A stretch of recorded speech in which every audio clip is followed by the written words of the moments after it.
happening this week. Do you know of an organization called SETI, S-E-T-I?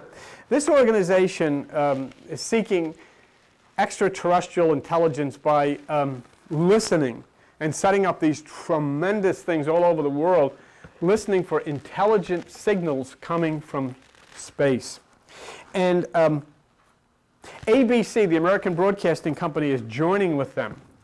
And now this is a new venture in which everybody who has a computer can listen and see. So in other words, instead of having 100 people listening, you can have millions and millions of people listening via their own computers.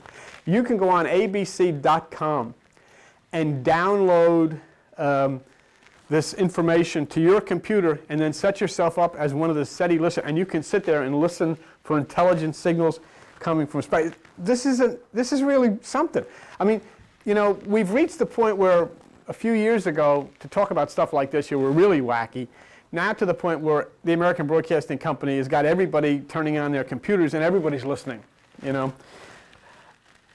I don't know if it's going to work, and I'll tell you why. I have a problem with all of this stuff. It's the same thing about trying to see flying saucers or ETs or whatever. When you, as a primitive race of people, are trying to pick up radio transmissions from an extremely advanced race of people, this is what I would compare it to.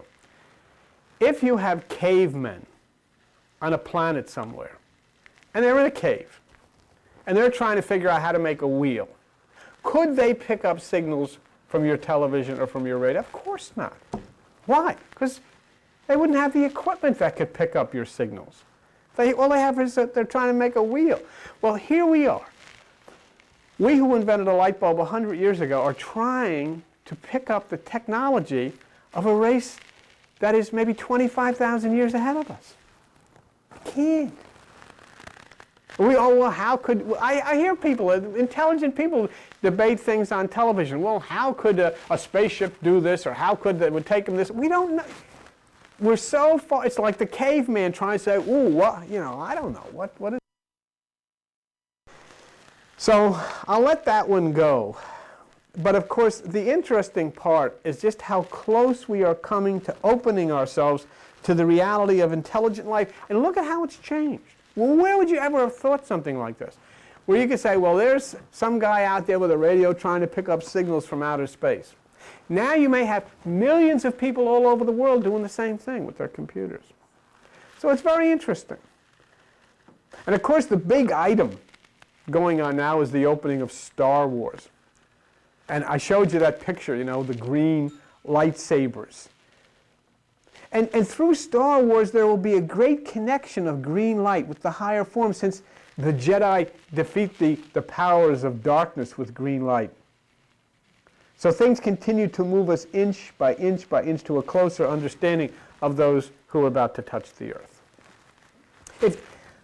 I don't know what has to happen in chaos to show you or me that we're under the influence of such chaos. And it just seems like people, you know, just want to go on and kind of say, well, what can I do about it? Well, you can watch yourself. That's the most critical thing that you can do about it, to protect yourself so that you can start to bring and collapse the chaos to a harmonic of a particle, which then can put you in contact with the universe. That you're going to listen, that you're going to hear, but you then can feel this harmony. And what you as a person has to look for are the upheavals on the earth, the chaos, the signs of confusion, which are all over the place. Not only on the earth, in the universe. And we see that with the movement of Pluto and Charon, but in the patterns of people, in the violence of people, which you see. We say, well, people have always been violent. Well, that's true. The problem here now is as we've evolved through Aquarius to invent all of these wonderful things, we've given the violent people an opportunity to really do some damage. Because now they don't have to use a club. Now they can use submachine guns and automatic weapons and smart bombs and Scud missiles. You see. So your violence evolves along with your technological advances. You become you know, like I've said, someday you're going to be able to teleport to Andromeda, but while you do, there'll be some guy teleporting into your house to steal your VCR. Because the bad guys are going to use the good stuff too. But then also, when you're looking for upheavals in the universe and upheavals in the cultures, look for upheavals in yourself, in your own thought patterns, in the uncertainties, and sometimes the violence, not violence where you hit anything, but the violence inside of yourself that, you know, the way your mind sometimes goes. I don't know if you have Bibles.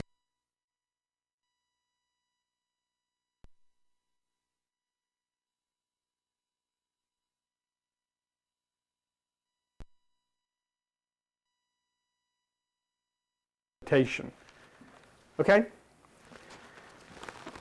If you look at page 1007 in the Bible, you look at the book of Revelation. And a revelation is a totally symbolic Greek mythology. It is as symbolic as Pegasus. It is as symbolic as Medusa. It's total symbolism. But if you look at Revelation chapter 9, okay, and then look with me to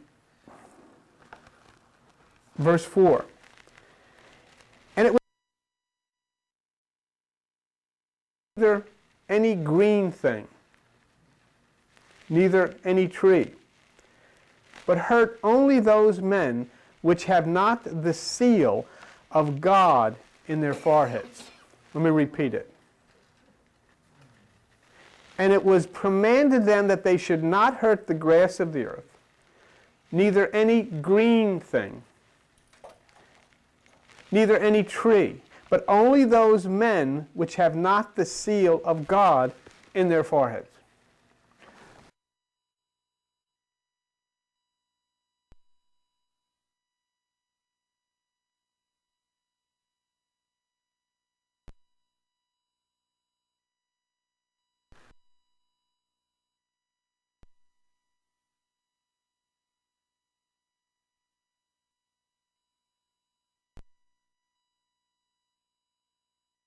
That the eye of God in supernova 1987A is green. And it says that it was given them not to hurt any green thing, but only those who do not have the seal of God in their foreheads. Only those who have. Now, is that mean some angels are going to come down and say, do you meditate? No. Pow! No, that's not what it means. It's saying that those who are not following that which Jesus said, if your eye be single, your body will fill with light, are leaving themselves open to the pain that comes from the chaotic conditions that are coming by this electromagnetic change in the earth. So I ask you to do your meditation and make sure that you stimulate the pineal gland, which is the seal of God, and that you have that active in your forehead. Your forehead is the place of the pineal gland. That's what's between the two eyes. That's where it is. That's the seal. And I ask you to place a green light at your house. What does it cost you? I don't really care. People say, well, I don't have a front porch. Can I have it? I don't care if you have it in the bathroom. It doesn't make any difference where it is. It's not, you're not signaling anybody.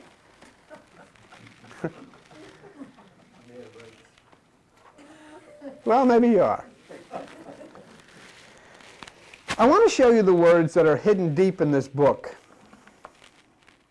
Why should you meditate? Why should you come to meditation? I encourage you to come out here to meditation. And I'm one who, and Joan yells at me and Al does because I say, people, you don't have to come here, and then you don't, and then you say, well, what did you expect? Well, I'm suggesting to you that you should try to come and meditate because it's important.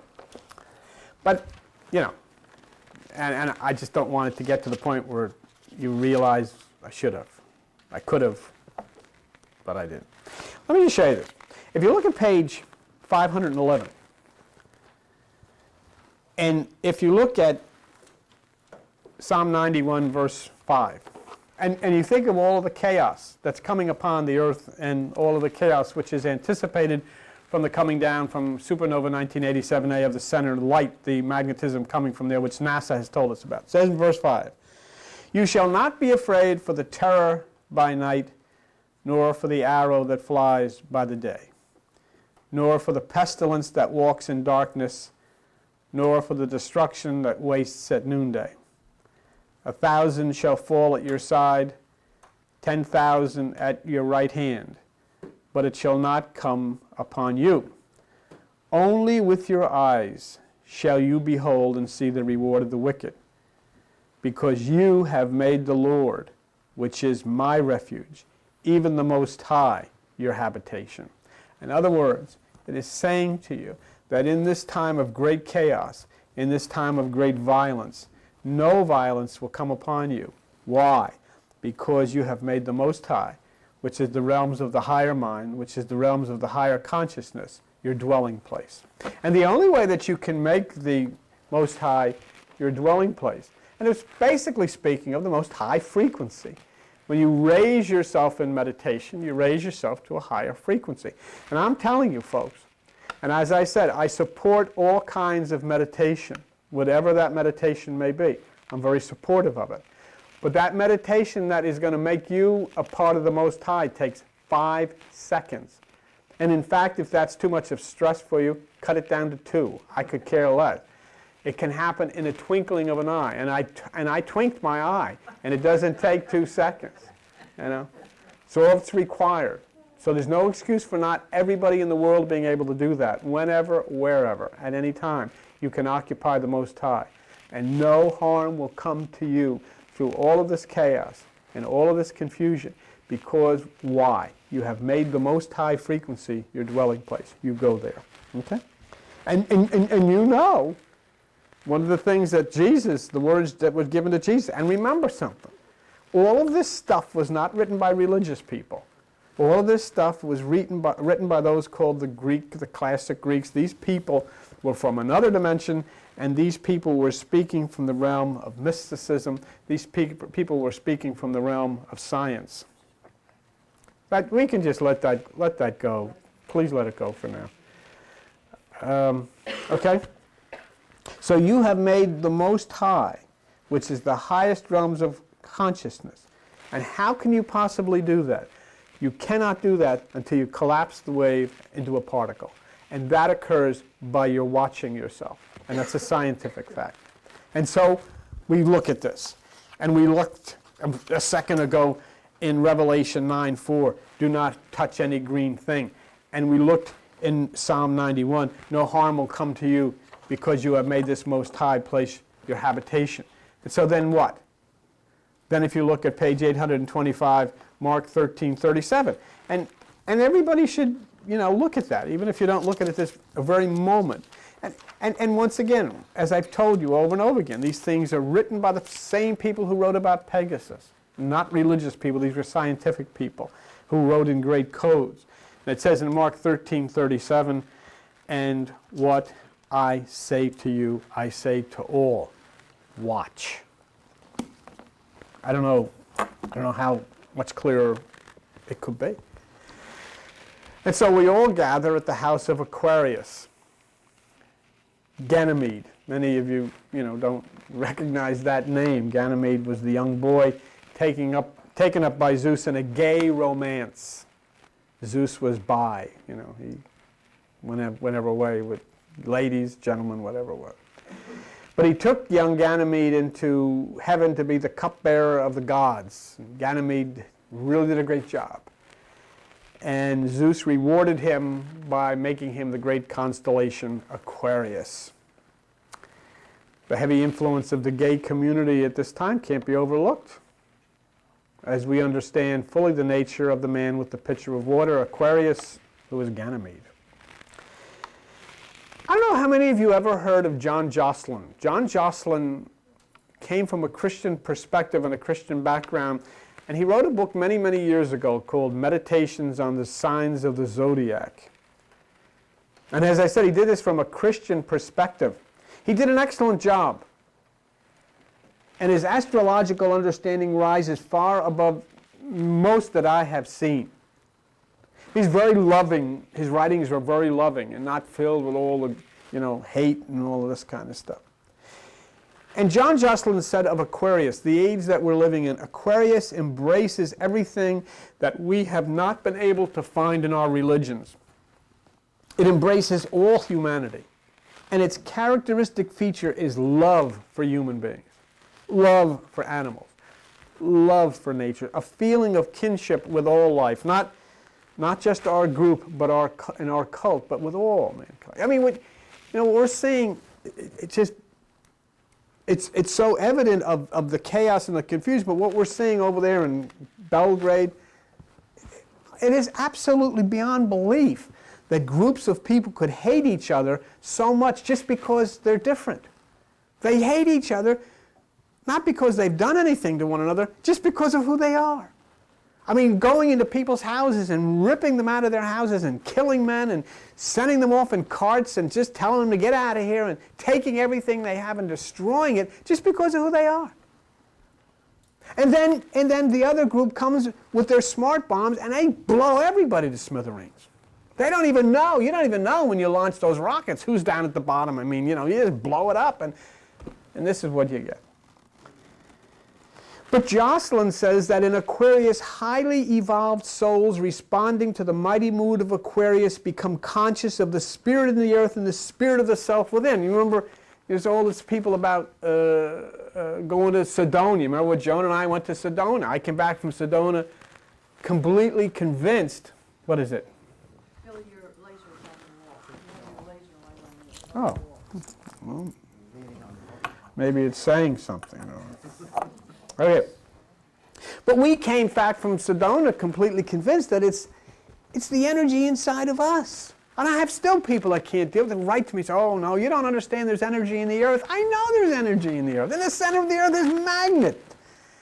Energy radiates out of the earth. It's tremendous energy in the earth.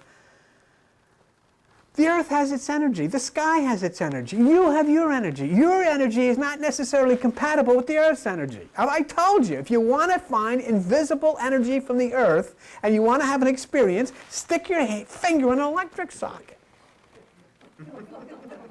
You'll feel it in all of its power.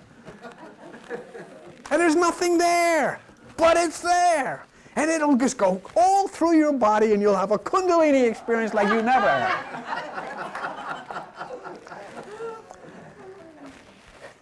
You see, the thing is, yes, the earth has magnetism, but that doesn't mean it's yours. You have yours. There is a surging vortex inside of every human being. So it doesn't make any difference if somebody's 80 years old in a nursing home in Forked River. They can feel the vortex.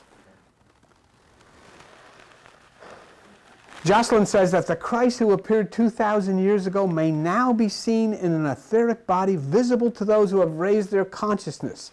Never will he appear in a physical body, because Aquarius is equated with the hierarchy of the angels or the angles with the etheric Christ, with the angel and man. And you know, when it says with the angel and man, I get all excited now because of little Christopher, baby, Cindy and Vinny, about that little angle of light. When Cindy became pregnant with Christopher, when the little body started to form, Christopher was nowhere in sight. And then when the time was ready, this little angel of light, this little angle of light came and found its way through Cindy's body and entered into Christopher. And now we have this little beautiful little person. Jocelyn says, he who would seek an understanding of Aquarius to grasp its inner significance must meditate on the words of Jesus, who said, if the world hates you, then know that it hated me before it hated you. And if you were the world would love its own, but because you're not, because I have chosen you out of the world hates you. And they do, they really do. They don't hate religious people. They're all over on television. They want prayer in school. Isn't it amazing? All the politicians say the trouble is we have to have prayer in schools. And who's the one guy who said the one thing that he didn't want was anybody praying publicly? Jesus Christ. Don't pray publicly, he said. Why? Because he knew doggone well you're only doing it to stir other people up. And this one is difficult until you collapse that wave within yourself. This one is difficult, what Jocelyn says. Those evolved of Aquarius recognize no race or citizenship. In their eyes, all inequalities of race or religion are effaced by the beautiful unity in diversity, the beautiful unity of the all.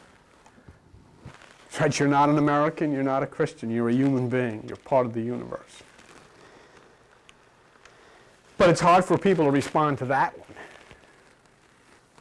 I mean, everything, everything that we do, every country, it seems like, whenever they have any kind of a pageant, it's built around war. There's always soldiers. There's always bands marching, marching into battle. Even religion. Onward Christian soldiers marching as to war. Can't get it out, because that's our ideal. And Jocelyn speaks of the future. In the future, no one will find peace in the enjoyment of good fortune while those about him are unhappy or in distress. It's one of the things when Joan and I used to go down to the Bahamas. And it's a gorgeous, beautiful place. As long as you're from America and you got the bucks and you're in the hotel. Don't go 2 blocks down the street, because then you'll see the kids living under cardboard. I don't need to go a place like that. And now he speaks of Uranus. He says, Uranus is the awakener. It rules Aquarius. The axis of Uranus is almost at right angles with the axis of the Earth. It is not surprising, therefore, that Uranus tends to upset convention and to break up everything rigid and standardized. This was written, 40 years ago? What's he saying? Uranus upsets convention, breaks up everything. And what you hear with the people coming on television? What happened to the traditional family? What happened to our traditional morals? Your traditional morals that they had many years ago. You know what they said? Women couldn't vote. You know what they said? They said black people couldn't come in the same theater. They had to use another entrance. It was in 1950 so when David Preston told us that when you went into a theater in Atlantic City, if you were black, you had to sit in the balcony. That was your traditional morals. They collapsed because they were evil. Your traditional family said that one part had to stay home and sew socks and stir soup while the other one had a career. That fell apart because it was evil. But these people want to go back to that evil. And that's why I beg of you to practice your meditation and to open the eye of God, that is the pineal gland. Jocelyn says it makes nonconformists and reformers welcome. I look at you all. It brings new orientation. To those who can respond, the orientation is cosmic in scope. The influence of Uranus is lightning-like, always acting with surprising suddenness and speed and producing unexpected events. I think of Buddha, who said that it is the negative vibrations put in from the minds of human beings that cause some of our great storms. I saw that tremendous tornado lumbering across the fields of Oklahoma, saying, is that a portrait of the human mind? Is that really what we're really like inside? Destructive. And then when I see them dropping bombs and all these people dying, I say, I guess so. And Jocelyn said, it should be noted that periodic states of silence, seeming strange, are characteristic of Aquarius. One of the marked traits of this sign is the need and will to be quiet and concentrated, to be utterly alone at times. That's so important to me. And to resent any interfering from others. In silence is its strength. And that's what it says in the Bible. It says, be still. Don't pray. Don't read a Bible. Don't get religious. I had a guy calling me, on the email, and I gave him the instructions about watching himself. And he's saying, he came back to me, he says, I'm trying this, but I'm having trouble. I'm trying to picture myself, what I look like in my, he had it all wrong. He was doing something. Meditation is something that happens when you're doing nothing. Well, I don't have any problem with staring at a candle. You want to stare at a candle? Stare at a candle. I don't have any problem with saying things. You want to say things? Say things. But there is a time when you want to make contact with the cosmic universe, the cosmic creator, all that is celestial. Then it requires you to simply abandon. You shut off your mind. You close your eyes. You tell yourself, and you hold your breath for 5 seconds. Everything will take care of itself. And Jocelyn concludes by saying, Aquarius and Uranus stand for and bring all things new so that old things are passed away. Imagine that? Do you imagine, you see the strife of we've already started passing away old traditions that, hurt women, that hurt minority groups and so forth. And you see the struggle it is with so many people to accept that. They had, it's kind of going under, but they had this large Christian group for some time called the Promise Keepers. And they would bring guys into a stadium, 70,000 men. No women were allowed. And they, you know, it's like the guy that had the million-man march in Washington. No women.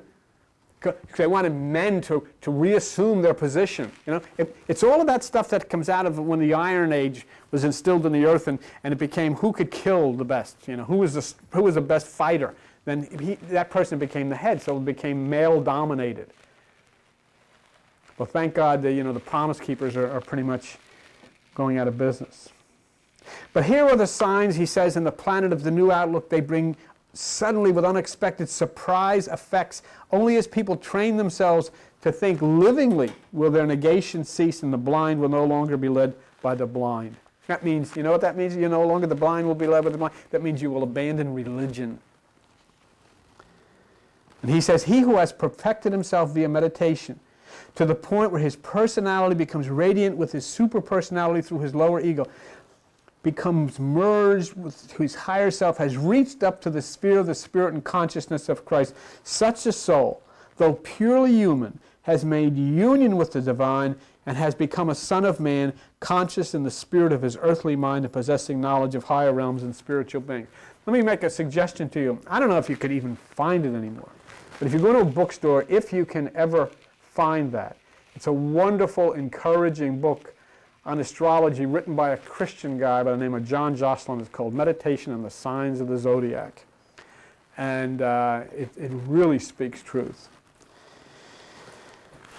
Another guy that meant a lot, as I studied him some time ago, was a guy named Jeff Green, who wrote a book called Uranus. And Uranus is important for you to consider because Uranus is a dominant influence in your life. Now, Uranus and Pluto, but Uranus especially, is what is causing this upheaval. It's what's causing this chaos. It's what's causing this confusion. And it's doing it right on schedule. It's not that somebody said, okay, let's send this planet down to cause chaos and confusion. It's the season of the universe. It's what happens.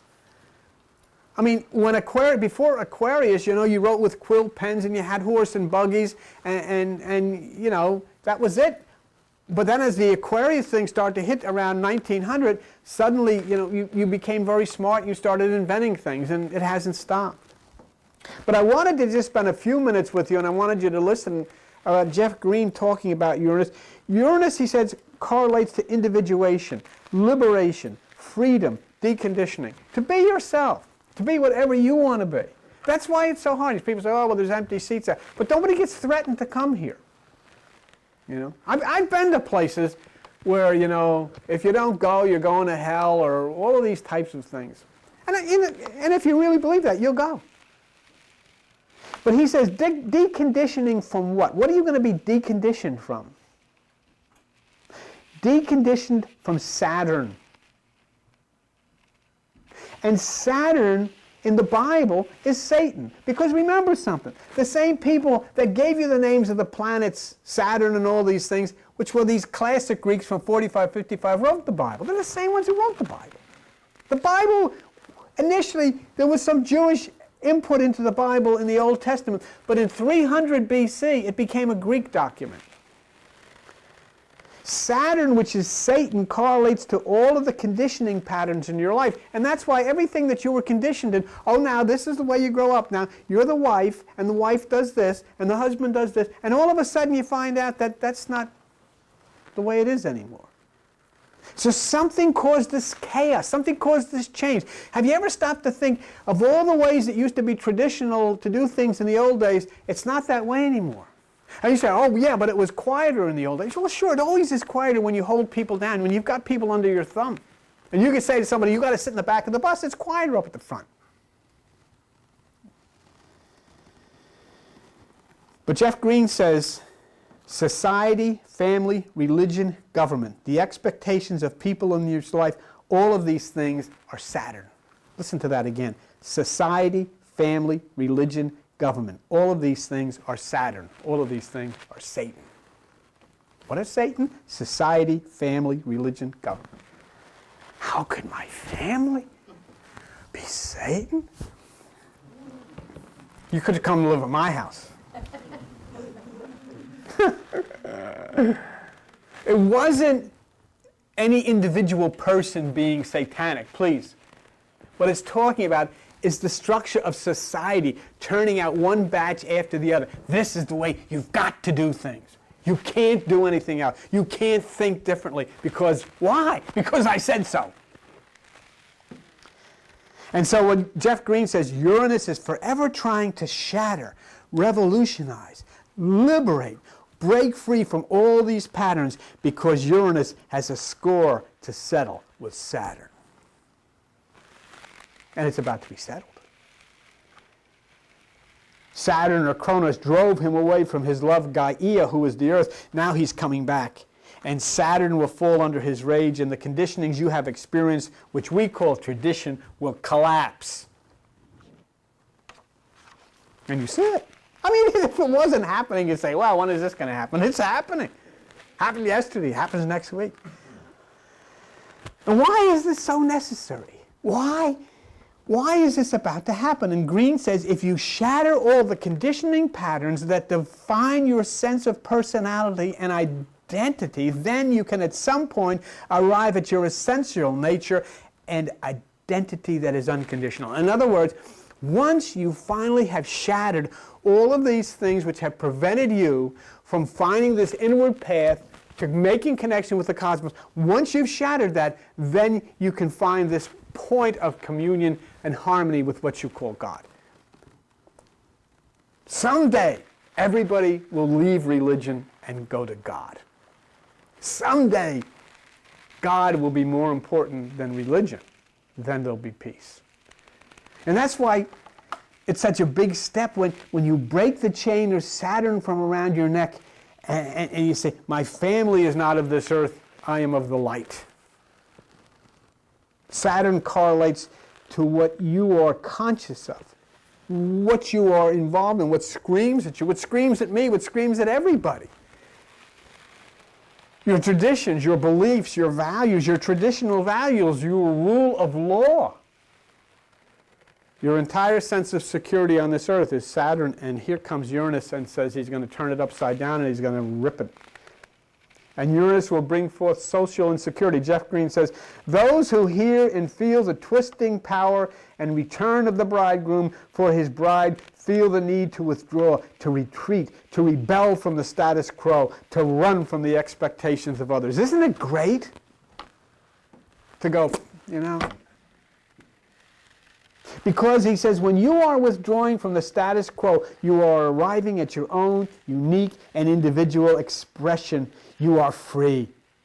And then he asks you this question, and this was written many years ago. He asks you, do you find yourself rejecting, rebelling, withdrawing, and questioning social imprinting? Then the door is open and it's pointing to Uranus. Suddenly there's a sense that there is more to reality than is what is being focused upon your culture. And just listen to him for a moment, because what he says is so important. And I'm gonna show you something in just a moment to relate this to you individually. Really individually, each person. But he says, what do you suppose causes depression? It's Uranus. Uranus is forever trying to knock on Saturn's door, and Saturn again is our conscious awareness, but there is a higher mind, a higher consciousness experience in meditation. Saturn tries to suppress it because Saturn is secure with its existing structure. It feels integrated. It feels safe with those things. I know them. I feel safe. But Uranus wants to make us aware that that which is unknown, unexperienced, and so Saturn freaks out. Can't deal with it. It can't deal. I mean, it's religion. It can't deal with you finding this power inside of yourself, because then you don't need them anymore. You and I have talked about Pegasus and the hippocampus and about the memory being restored to you, the memory of who you truly are. It's very important. And here's what Green says about that. Uranus correlates to all the memories of this and other lives. That's what Pythagoras said. Pythagoras, the father of mathematics, said, I've lived before and I was given the ability to know. and remember my previous lives. That's how he gave you the scale. You sing music.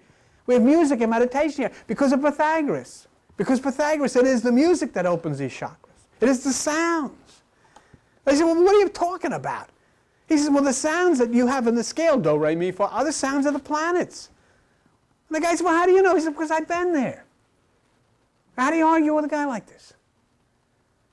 The whole idea of Pythagoreanism is the study of transmigration of the soul, the Pythagorean theory. And Jeff Green says, if you are involved in meditation, this is the area that you access with respect to spontaneous prior life recall. That is exactly what we've talked about through Pegasus and the hippocampus. The Pegasus in the sky and the hippocampus in your brain are the exact same thing. And now we know that Pluto and Charon have moved across Neptune, and Green says, please remember that it is the outer planets that correlate to major individual and collective changes. So I always look for people to give me credibility, and I always look for people to try to understand me, which can be difficult. And you don't know. You have to speak to the blonde sitting in the front row here, and she could tell you how difficult that can be. You see me at my best times. But Albert Einstein had this to say about the difficulties those influenced by Uranus have with the system. This is what Albert Einstein said, so I etched this on my memoirs. Quote Albert Einstein, great spirits have always encountered violent opposition from mediocre minds. Thank you, Albert. Great what? Great spirits have always encountered violent opposition from mediocre minds. Now, let me just talk to you for a moment about you individually. Mary, Joan, Vinny, Lloyd, individual. There can be things that occur physically as we go through the Uranus revolution that you can spot in yourself, in your own human physical body. And Jeff Green points out, depending on your sign, what you may experience. Now, don't run off here thinking you're going to get any tragic disease. You're not. It simply is saying those areas of the body which are unique to each individual. It simply means that you might have a little bit of a problem. It simply means that you might feel something. It doesn't mean you're going to get any disease or have any crisis. So that's not what I'm talking about. But it's going to be a great sign that we're at the point here. This will be a great sign for all of us to get deeper into our meditation because the kingdom is truly at hand. If you were born under the sign of Aries, then the stress will be in the hypothalamus, the pituitary, the pineal glands. You may experience headaches.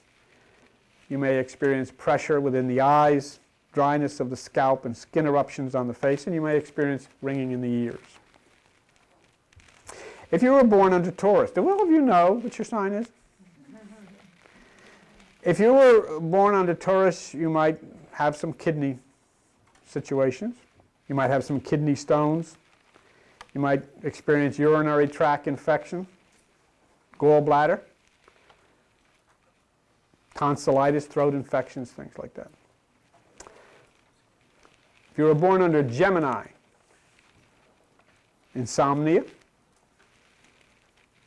you might fatigue, stroke, deep stress, twitching, shaking, lung problems, nervousness. If you were born under Cancer, that's me. Digestive system. As soon as I saw that, I knew. There it is. Acid conditions in the stomach. You got it. Breakdown of enamel and teeth. I had that. I used to get this special toothpaste. They say if you put this on, you won't feel it when you eat ice cream. I felt it. Stress can promote problems. Tell me about it. If you were born under Leo, heart problems, blood pressure fluctuations, iron levels in the blood, fatigue, stress and ego. If you were born under Virgo, mind, thinking, muscle and cell problems, strange psychological sensations, fatigue, visions, hypochondria, thinking you're sick all the time. If you're born under Libra, Ear problems, excessive wax buildups, dizziness, balancing problems, ringing in the ears, lower and middle back problems, adrenal gland problems. Scorpio, pancreas, liver and colon, intestinal problems, viruses are a problem. Sagittarius, thyroid, legs and feet problems, stress on the right brain, center of gravity problems. Intuitive strength can lead to brain fatigue. Capricorn, skeletal bone problems, brittleness, arthritis, accelerated tooth decay, immune system problems, calcium deficiencies, thyroid problems.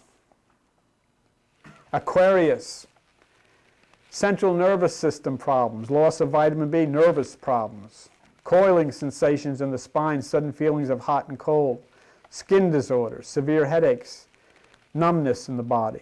Pisces, and this is the last one, endocrine system problems, immune system problems, needs above the normal vitamin C, secretion of melatonin, abnormal reactions to extremes of anything, sensitivity to sunlight, discoloration of the skin, dark color of the blood. So it doesn't mean now that you're going to have life-threatening problems, but you may experience things related to these, and by experiencing these, you might say, well, wait a minute, there's some credibility here. We are different.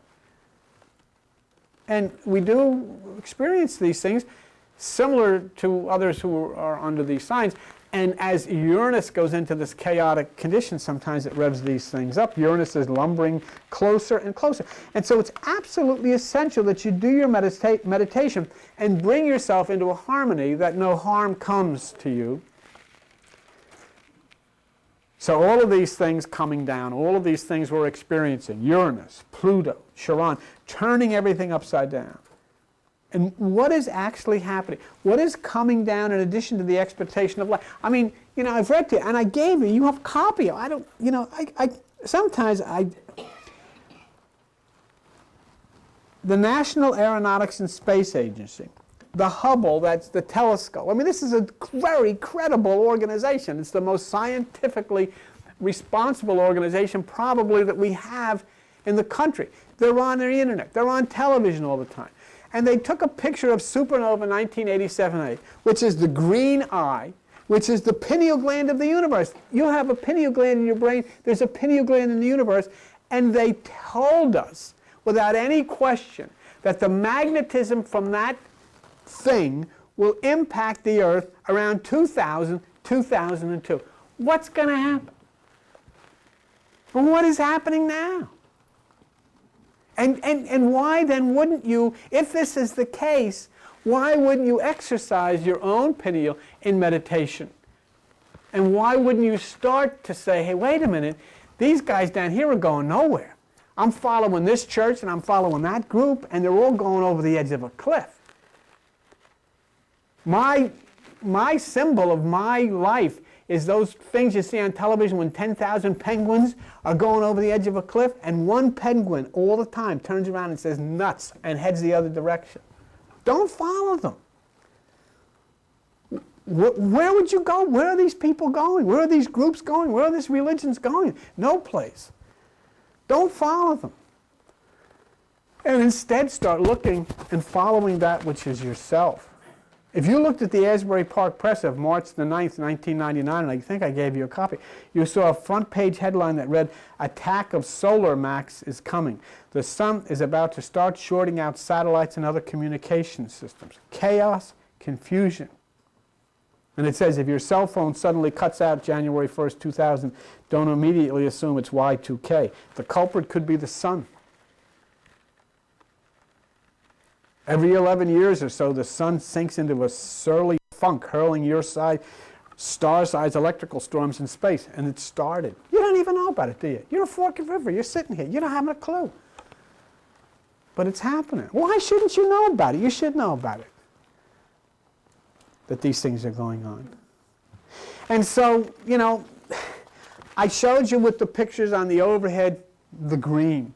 I mean, it just can't come as a surprise to you. And I'm telling you, there's a connection between the green and you. You know that you wouldn't be sitting here if it wasn't for green light.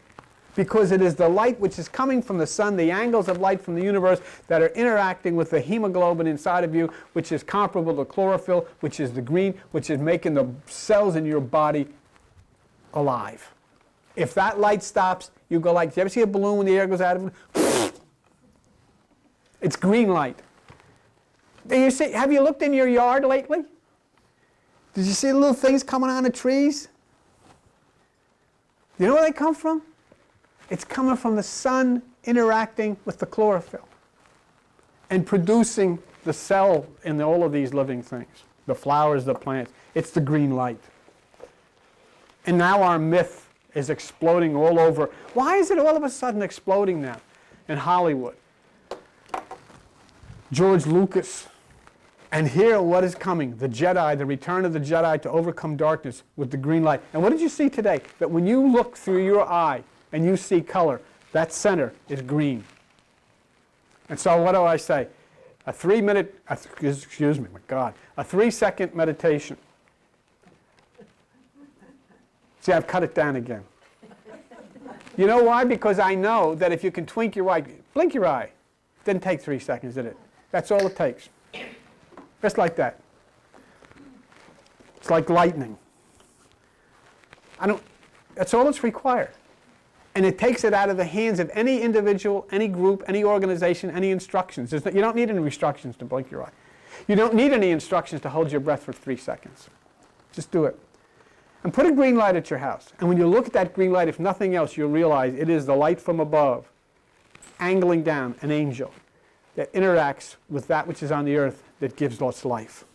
And then prepare for the arrival of the Skywalker. God.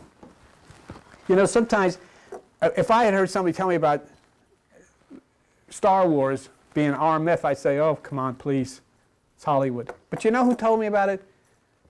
Joseph Campbell and Bill Moyers. I have great respect. Joseph Campbell did not speak of his own. He was given these things to speak of. And what he said was George Lucas did not sit down and write a myth. George Lucas was inspired. And he wrote in the same way that the great myths of Pegasus and Andromeda were written, he wrote. So, may the force be with you. We'll see you. Bye-bye.